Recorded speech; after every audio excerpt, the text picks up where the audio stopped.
Good morning. Welcome to Rev K Raw. Today's topic, being with disappointment. You know, we all have times and situations that come up in our lives where they don't turn out the way we think we're going to, and we experience disappointment. So how do we be with it when that happens? I know recently I had that experience where something that I had hoped for didn't turn out the way that I thought it would, and I really did. I felt deeply disappointed. And I think that the degree of disappointment that we feel and the way that we respond to it will vary depending on our type of personality or how invested we were in the outcome. Regardless of that, it's natural to feel disappointment when things don't happen the way that we think they're going to. So, like I said, how do we be with that? Well, I know the first piece of it is to really experience authentically how I'm feeling and to allow the emotion that goes along with that to rise. Let it be what it is. I have to tell you truthfully that I spent half a day in bed with the covers pulled over my head and just my nose sticking out so I could breathe the fresh air of the room. As a way of first response of dealing with my sense of disappointment. But from there, we get to really be with our authentic experience. And that's what I think is important, is to feel the feelings. Now, what gets us in trouble is if we spend too much time with the what ifs or the why not, or some people ask the how come.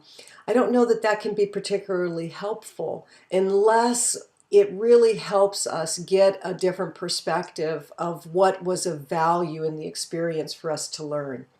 Otherwise, it's just an exercise in futility to go down that road of the what if.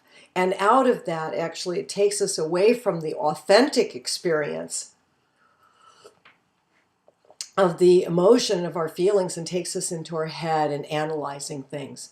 So only to the degree where it can be helpful in terms of gaining some value from the situation and learning more about ourselves as to how we respond to disappointment, how we're being with it. I think that asking those kinds of questions are generally not helpful for any extended period of time.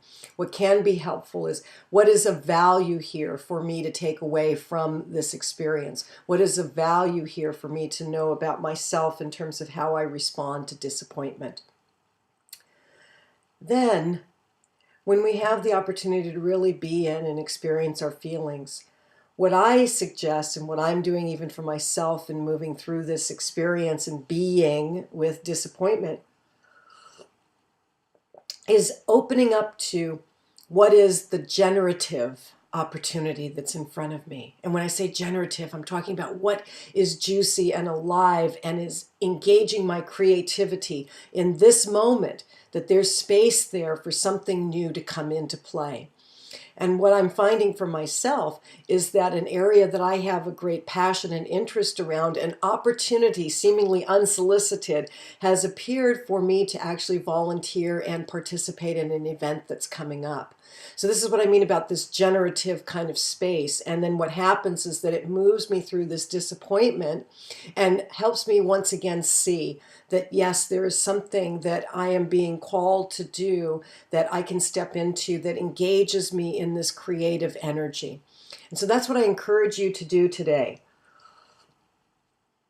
If you are experiencing disappointment about some circumstance or situation in your life, allow for your authentic feelings. Certainly make the inquiry as to whether there is something of value that you can receive from the experience.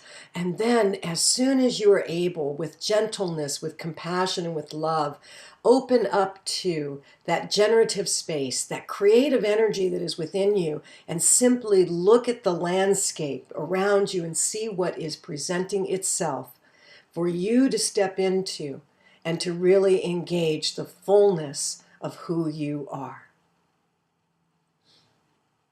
Namaste.